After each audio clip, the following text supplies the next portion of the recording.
guys, Paul Nixon here. You guys know me. I'm the P in CP Nix. I'm gonna make a key lime cake for you guys tonight. I'm gonna show you one of the things that I do when I bake something. I actually didn't follow this particular advice this time fully, which you'll see in a minute, but I just get all my ingredients together before I start anything, right? So key lime cake, I need lime zest, so I zested my limes earlier today. I need salt, I need flour, I need baking powder, I need baking soda, I need sugar, I need milk, I need lime zest, I need oil, and I need eggs. So I got all my ingredients lined up before I started this process. And see my new toy here, little gimbal. I got this yesterday, my iPhone. It's cool, right? Yeah, so I'm also not ashamed to just use a recipe, right? So this is a recipe that you can't see because I'm have you on the wrong camera.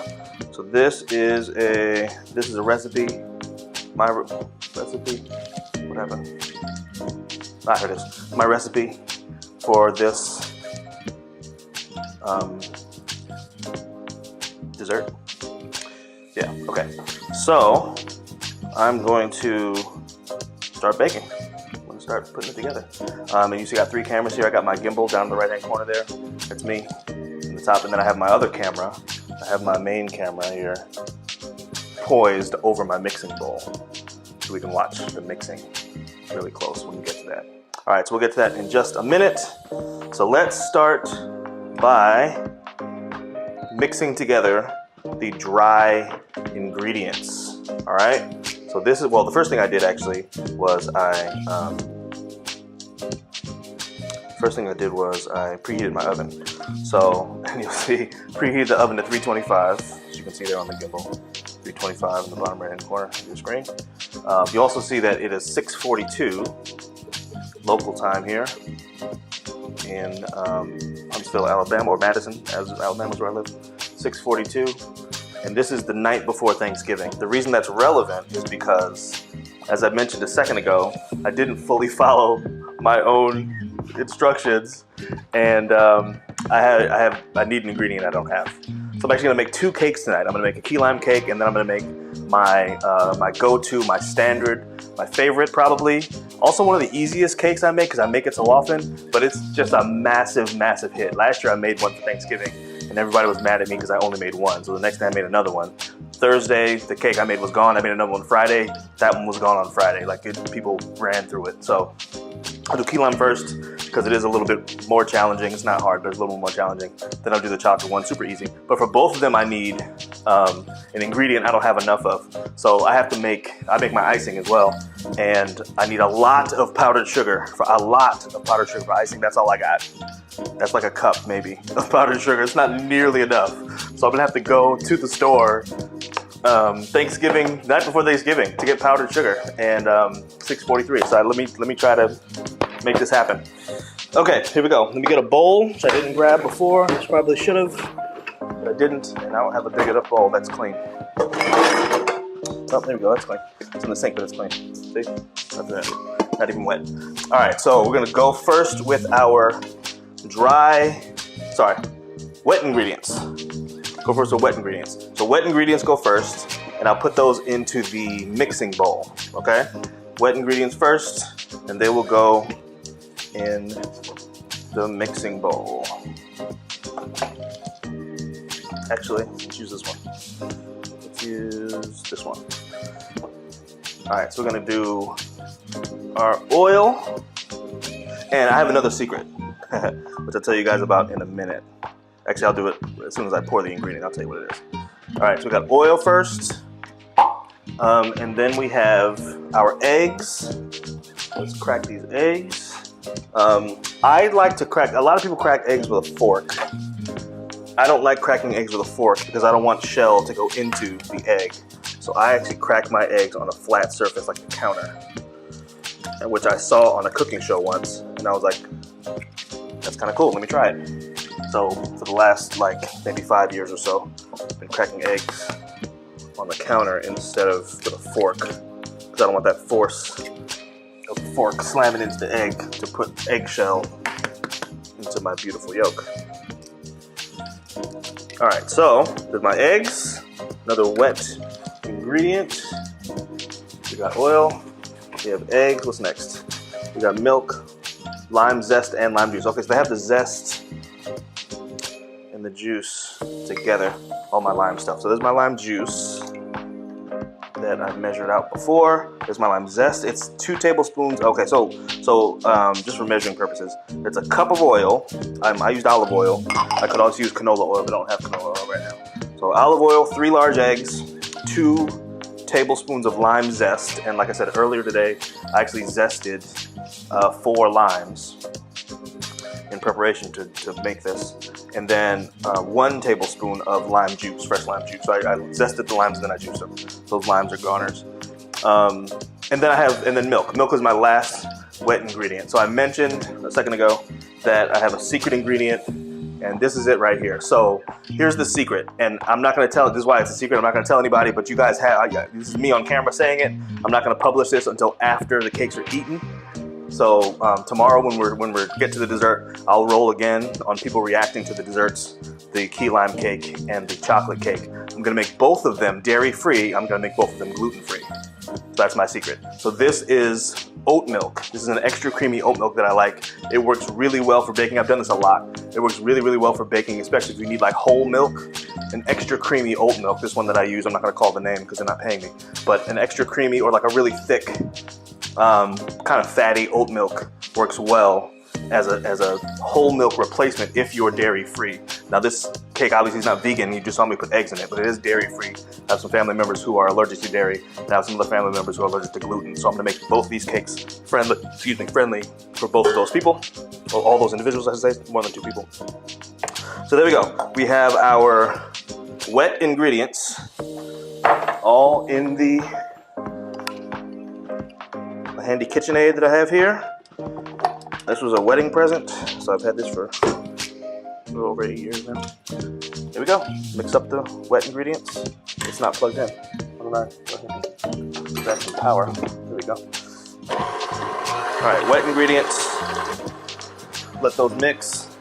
Give that about 2 minutes. And I mentioned that one of the things I like about baking is precision. So the amount of time it takes to do certain things matters in a lot of cases. So it calls for 2 minutes. I'm actually going to time myself for 2 minutes, and now I've been talking about 15 seconds. So I'm going to set a timer. Set a timer for 1 minute and 45 seconds. So I'm going to use my trusty smartwatch. I'm going to turn that down a little bit because it's splashing. I don't want it to splash. I do want it to keep mixing. So, all right, so that's step 1. Step 1 is the wet ingredients and also the zest. Okay, so step 2 is going to be the dry ingredients, and I can actually do this now. I don't have to wait until the other mixture is done to do this. I'm just going to put all these together in one bowl and mix them up. So here is my secret ingredient, my gluten-free flour. Here is my sugar, 2 cups of flour, 2 cups of sugar. All right there. I have 1 teaspoon of baking soda, 2 teaspoons of baking powder, and 1 teaspoon of salt. All right, so those are the dry ingredients. We're just gonna mix those up. I need another instrument here. I need a whisk. I like using whisks for these kinds of things. Dry ingredient, whisk, whisk, whisk, whisk. Mix those up together. And my wife is calling me. She's going to wait just a minute. Whisk, whisk, whisk. Actually, if she's near the store, maybe she can go for me. Yellow. Okay, so next step. I got the wet ingredients ready, all mixed up together. I got the dry ingredients ready. Let me get another instrument here, a little rubber spatula, and I am going to combine these items around my tripod and camera. So what I'm going to do is I'm going to mix them together. I'm just going to dump the wet ingredients into the dry ingredients, right? And then I'm going to fold the 2 things together. It's not a stir, it's a fold. In my understanding, I've never actually looked this up, but I just imagine trying to fold like a shirt, and I just do that with my ingredients. So instead of stirring like around the bowl, crawl. I fold. I take the bottom and put it on top. So I stir. So it's like a stir, but it's like an up and down stir instead of a side to side stir, right? So this is a stir. This is more like a fold. That's how I imagine it. This has never failed me. So I don't know if that's the right definition or even the right technique. I do know my cakes are delicious. So that's kind of the, you know, the litmus test, as it were.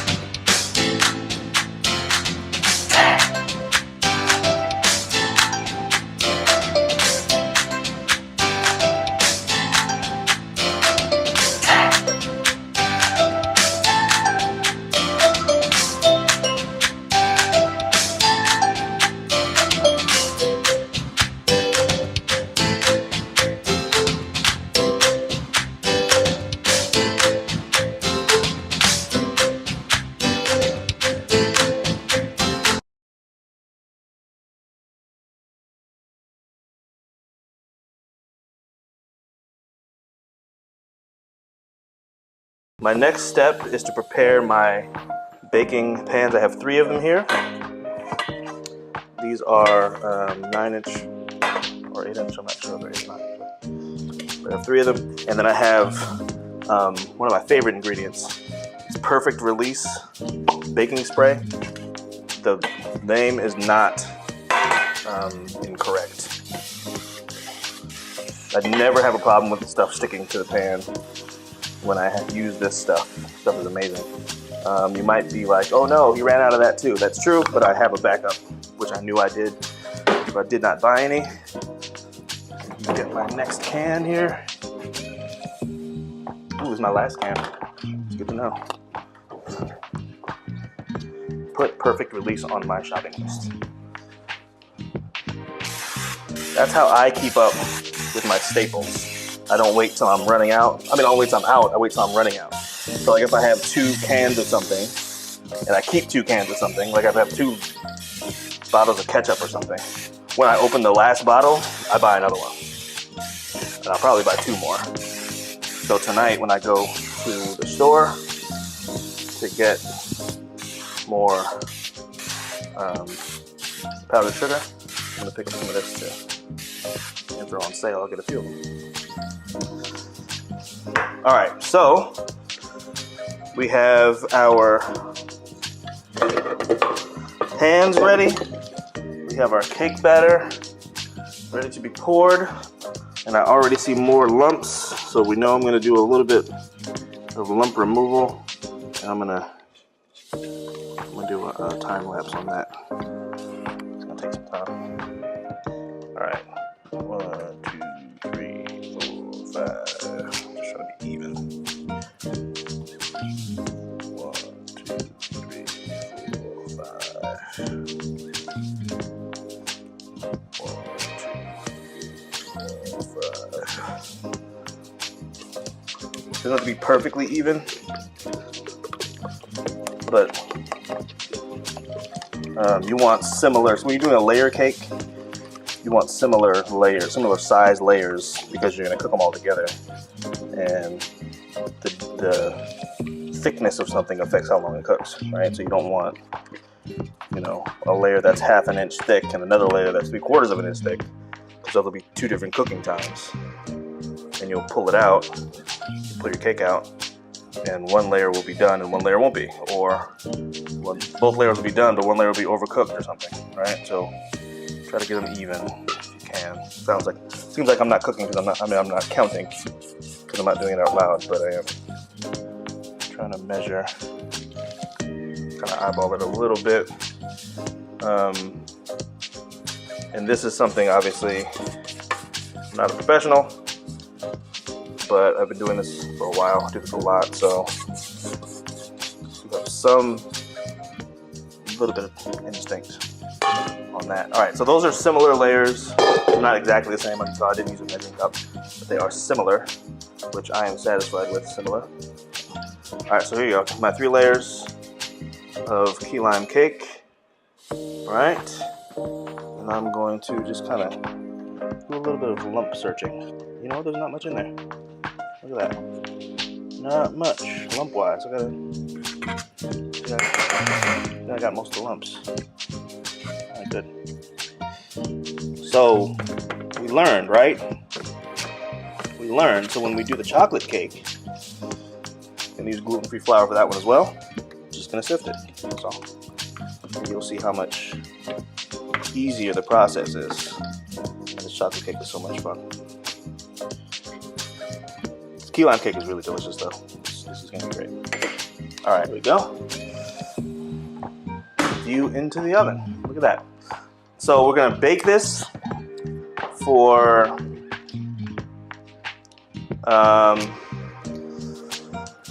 let's give it about 20 minutes, and then I'll check it. Let's see where we are.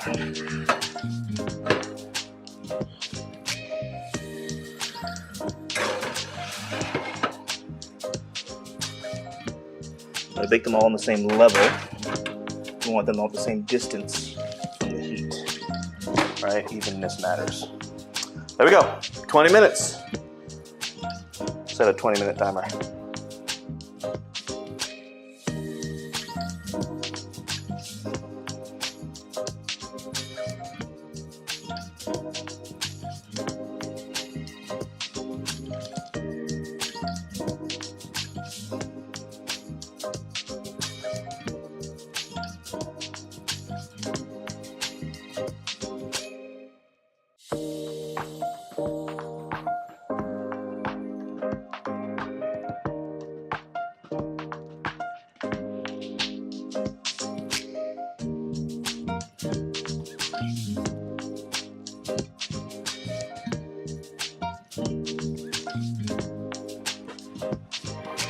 All right, gonna flip our cake.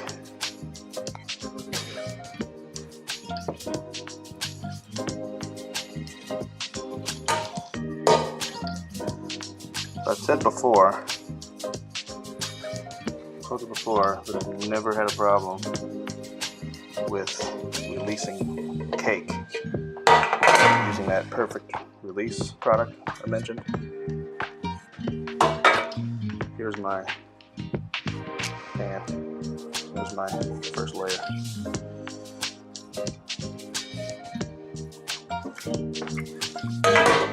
Don't be afraid to taste your cake. Pretty good. Pretty good.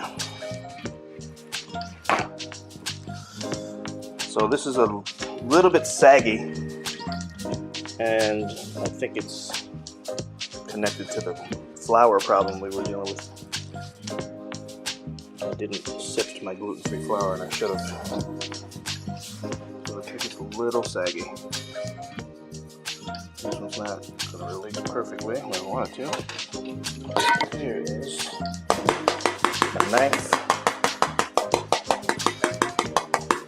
And encourage it.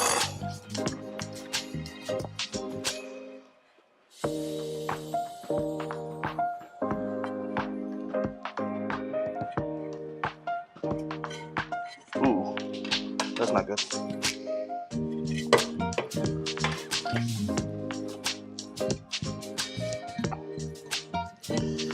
All right, that's not a perfect release that time. Layer cake, we can fix it. During the icing phase, we can fix it. Slide that over. Little cake crumbs.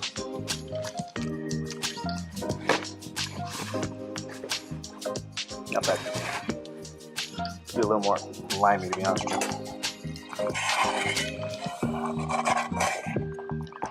A little more limey. So here's what I'm gonna do with this last layer. I saw the second layer didn't perfectly release like I wanted it to.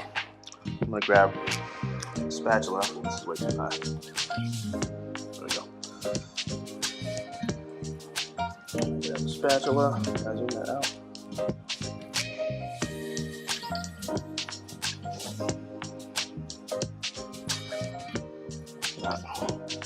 And I'm gonna just kind of get underneath it.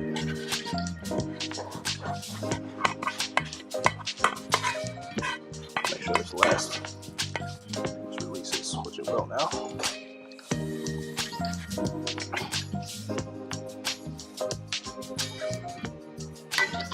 go. All right, so we have key lime cake cooling. One of the other tips and tricks for this particular cake, I don't do this with all the cakes I make, but I probably should. It's key lime cake in particular. I let it get really cool before I ice it.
Alright, so here's how I'm going to hide my broken layer. I have 3 layers here. I'm going to put the broken one in the middle. Actually, yeah, middle. I was going to say the bottom. Makes more sense, but the middle probably is better. Go with your gut saying middle. Let's deal with broken layers that often. Alright, so this first layer I'm going to put face down like this. And paper towel might have been a mistake. I don't normally do that. Ooh, wow, definitely a mistake.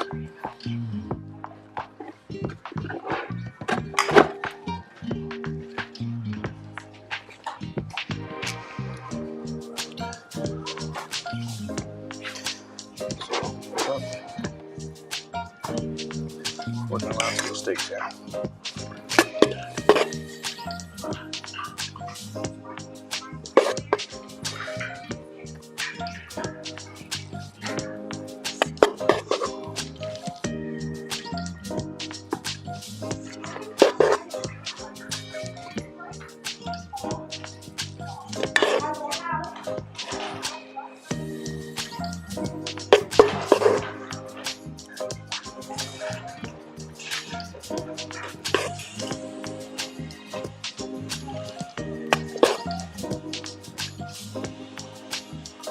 So I attribute all of this to the breaking. I attribute this to not sifting the flour. I thought there might be some texture issues later, because I didn't do that. Right, the paper towel was apparently a mistake too. This is easier than I anticipated. Alright. Let's get the broken layer.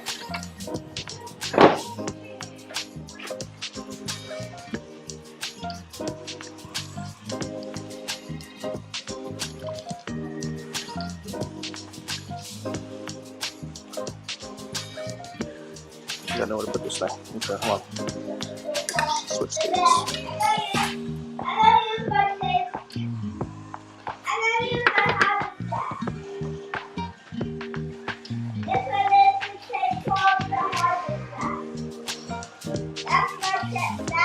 Yes.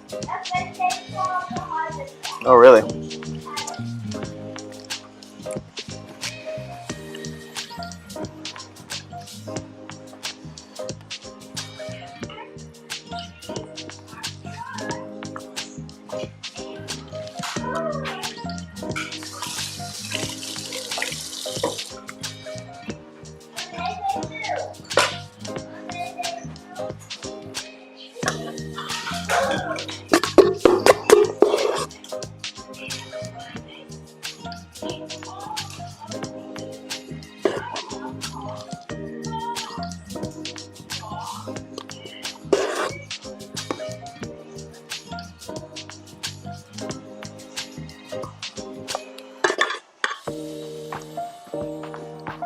remember how I also mentioned that I'm not very good at presentation. You will see that I have no idea how to fix this. I'm just gonna ice it. I'm gonna be like, hey, tomorrow I'm gonna be like, it's not pretty, but it tastes good. And by that point in the meal, nobody's really gonna care, but still, my own personal pride, I'd like for my cake not to be ugly. I did not succeed at that today. This one is unattractive.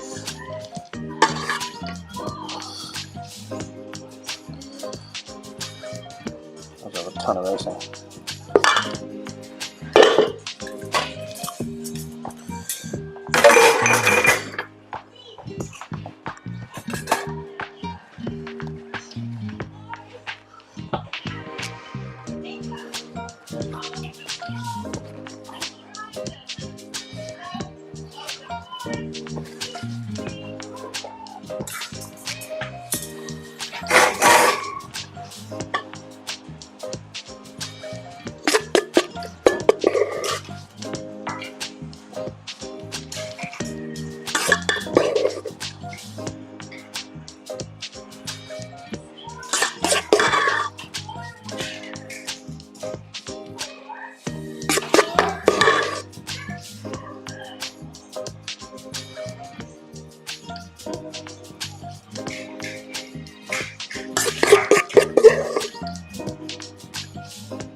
Wow, it's not even holding its shape at all.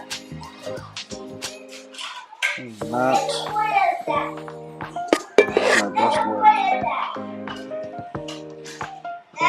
Yes. It's a what? Okay. I don't know what you're saying, buddy.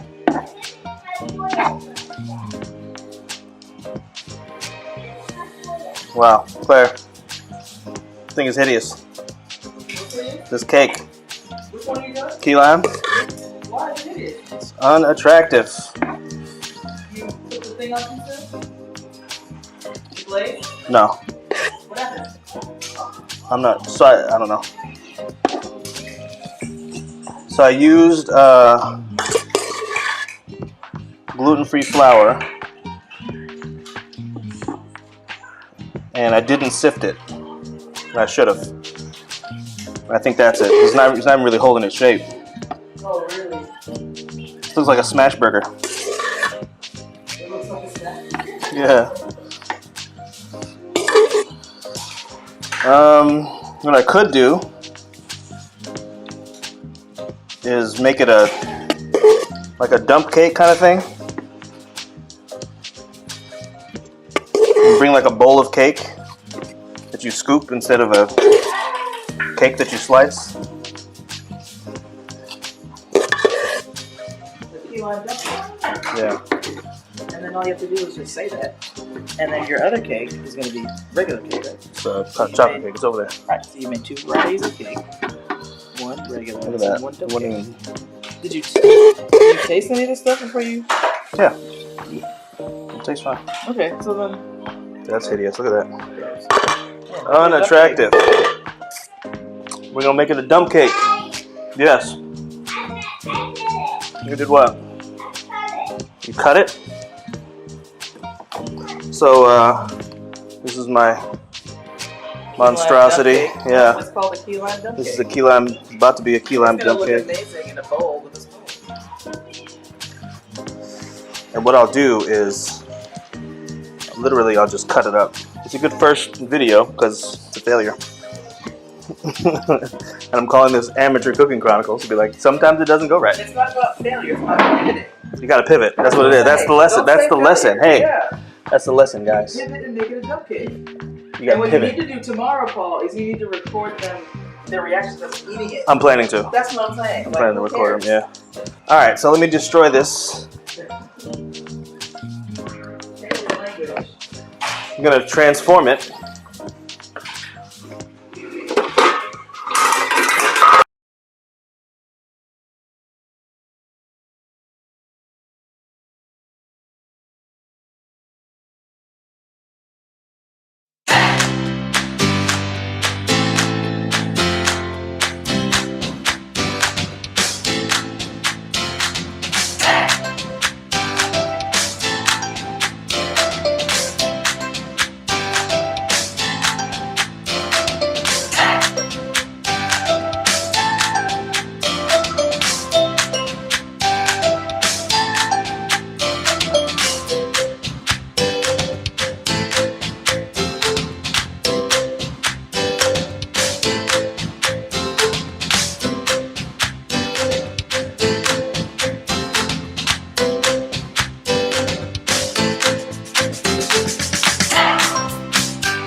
your thoughts on the key lime dump cake? You know what? It's fantastic. It's moist and delicious. It's got that key lime flavor. It's not overpowering. You know, sometimes like lemon and lime things, I'm not a big fan of because sometimes it's like either too overpoweringly lemon or lime or too sweet to counteract that. This is a nice combination of sweets and the key lime flavor. It's wonderful. And moist. Fantastic. What are your thoughts? The dump cake is amazing. I will kill you. You're actually only remaining alive to finish this video, and then you're dead. I've never talked to you again in my entire life. Oh, It's all there. Hey, look, it's kicking. It's moving. Kick it. Feel it. Oh, wow. Yeah. That's impressive. Yeah. I named mine soon.